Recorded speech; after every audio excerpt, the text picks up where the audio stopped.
হরে কৃষ্ণ। কৃষ্ণ কথা ওই তপনা চ্যানেলে সকল বন্ধুদেরকে জানাই স্বাগত। বাবা বেঁচে থাকলে কি হয় জানেন?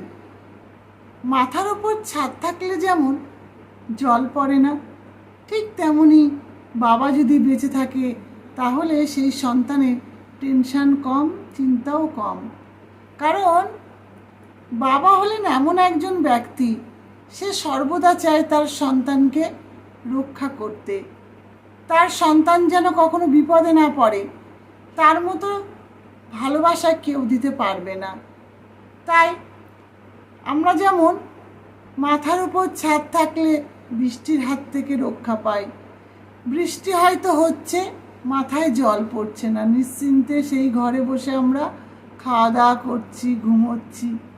কিন্তু একজন পথিক মানুষ জানেন যে মাথার উপর ছাদ না থাকলে কতটা কষ্ট।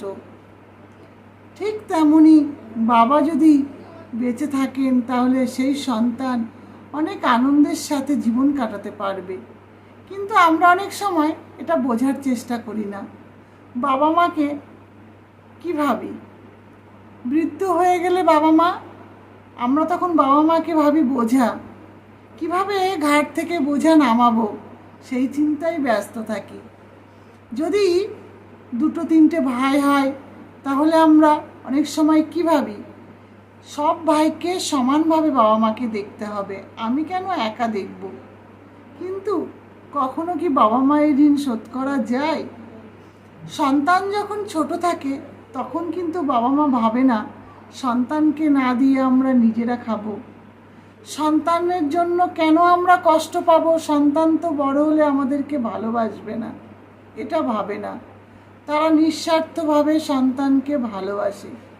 তাই বলবো, বাবা মা থাকলে যত্ন করো। হয়তো বৃদ্ধ বয়সে তারা অর্থ দিতে না পারলেও আশীর্বাদ দেবে। হরে কৃষ্ণ।